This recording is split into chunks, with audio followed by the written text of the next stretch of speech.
అందరికీ నమస్కారం అండి. నేను మార్తా హోమ్ నుంచి.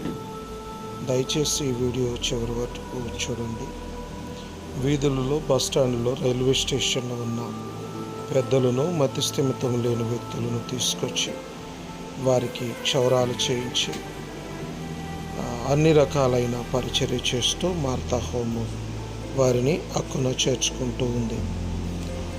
నిజంగా లేవలేని వృద్ధులను, బట్టల్లోని మలమూత్ర విసర్జనలు చేసిన పెద్దలను సహితము శుభ్రపరిచి వారికి స్నానాలు చేయించి, ఒక తల్లి తన పసిపిల్లలను ఎలా చూసుకుంటుందో అలాగ మార్తా హోము ఈ పెద్దలను ఆదరిస్తూ ఉంది.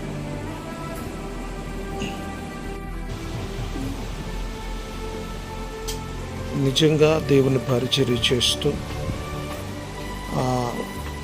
ఈ పెద్దలను నా తల్లిదండ్రులు లాంటి వారిని వారికి బట్టలు కుడుతూ, లేవలేని పెద్దలను వారికి దగ్గరుండి పక్షవాయు రోగంతో రకరకాల జబ్బులతో ఉన్నటువంటి పెద్దలను దగ్గరికి వెళ్ళి వారికి భోజనాలు తినిపిస్తూ, ఎంతోమంది వృద్ధులకు ఆశ్రయం కల్పించే ధన్యత దొరికినందుకు నేను చాలా సంతోషిస్తూ ఉన్నాను.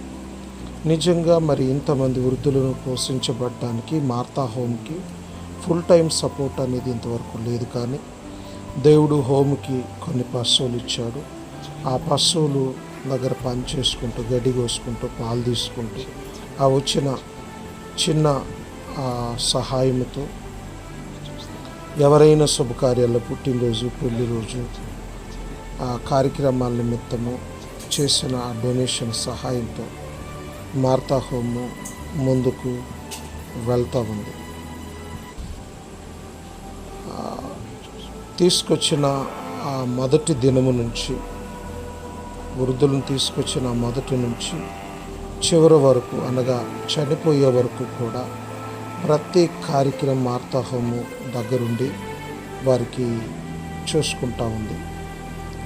నిజంగా ఈ సమయంలో ఎంతమంది వృద్ధులు పోషించబడటం చాలా భారంగా ఉంది. వీడియో చూస్తున్న మిత్రులారా, ఈ వీడియో మీకు నచ్చితే, మీకు వీలైతే ఈ వృద్ధులు పోషణ నిమిత్తం మీ వంతు సహాయం అందించండి. అందరికీ ధన్యవాదాలు.